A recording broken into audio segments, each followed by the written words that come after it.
Halo sahabat yang terkasih dimanapun Anda berada, bersama saya Johnson, Jesus my Savior. Sahabat yang terkasih, di akhir zaman ini dengan kasus virus corona yang begitu membuat manusia mencekam, ketakutan, panik, dan kematian satu persatu akan datang kepada setiap orang.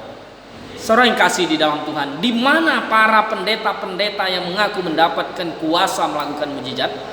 Di mana pendeta-pendeta yang mengklaim bahwa dia mendapat mandat dari Tuhan Yesus Kristus untuk menyembuhkan, untuk mengusir setan? Di mana pendeta-pendeta itu yang mengklaim mereka menggenapi Markus pasal 16 yang mengatakan bahwa tanda-tanda ini akan menyertai orang percaya? Mereka akan minum racun dan tidak mati, mereka akan memegang ular, mereka akan mengusir setan dan melakukan mujizat yang dahsyat. Di mana mereka? Mengapa malah sebagian saya lihat nama-nama pendeta yang terkenal itu membubarkan kebaktian mereka, ya, mereka diam membisu? Di mana mereka? Saudara yang kasih di dalam Tuhan, dengan kasus virus corona ini kita makin tahu bahwa mereka sebenarnya semua adalah penipu dan nabi palsu. Mereka menggenapi Matius pasal 7 ayat 22 sampai 23. Dikatakan dengan jelas di sana bahwa nabi-nabi palsu akan muncul dan berkata, Tuhan kami bernubuat demi namamu, Tuhan kami melakukan mujizat demi namamu, Tuhan kami mengusir setan demi namamu. Tapi Tuhan akan berterus terang kepada mereka dan berkata, enyalah engkau pembuat kejahatan.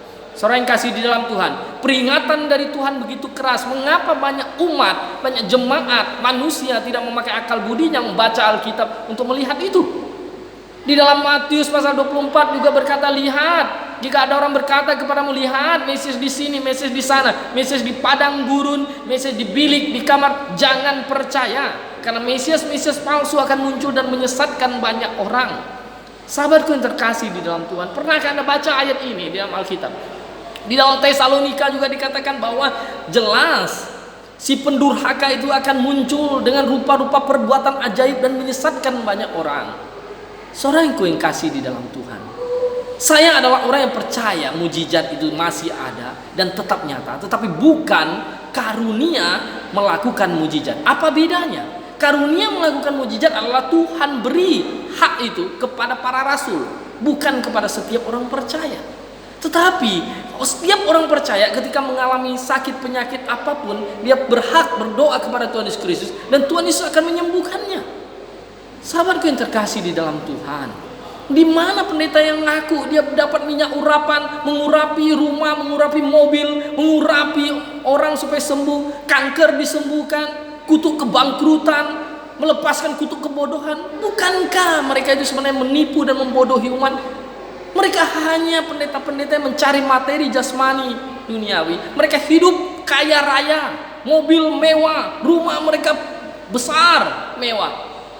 Saudara yang kasih di dalam Tuhan, tidak tahukah bahwa mereka adalah penyesat-penyesat itu? Mujizat yang paling besar yang harus kita tahu adalah bahwa Tuhan Yesus telah mengasihi kita umat manusia. Kita orang berdosa, kita bukan manusia suci, tapi Tuhan Yesus telah datang ke dunia ini, dihukumkan di kayu salib untuk menebus dosa manusia. Barang siapa yang bertobat dan percaya kepadanya akan diselamatkan, tetapi barang siapa tidak percaya kepada Tuhan Yesus Kristus, dia akan dihukum. Tuhan Yesus berkata, akulah jalan kebenaran dan hidup, tidak ada seorang pun datang kepada Bapa kalau tidak melalui aku.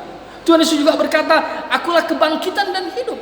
Barang siapa percaya kepadaku, dia akan tetap hidup walaupun dia sudah mati. Saudaraku yang kasih dalam Tuhan, itulah mujizat yang paling luar biasa yang Tuhan berikan kepada kita. Kita mati, kita akan dibawa ke dalam rumah Bapa di sorga. Itulah mujizat. Kenapa kita perlu takut dengan virus-virus corona yang akan pada akhirnya kita akan mati juga? Pada akhirnya kita akan mati mungkin karena hepatitis, kanker, tumor dan segalanya. Pencegahan itu perlu, ya. Tetapi dengan kasus ini Anda harus tahu bahwa Tuhan mengizinkan ini terjadi supaya Anda tahu bahwa dan berpikir pendeta-pendeta yang mengklaim mendapatkan mujizat dan kuasa itu adalah sebenarnya nabi-nabi palsu. Jika ada pertanyaan, silakan WhatsApp di nomor saya. Bersama saya Johnson. Maranatha.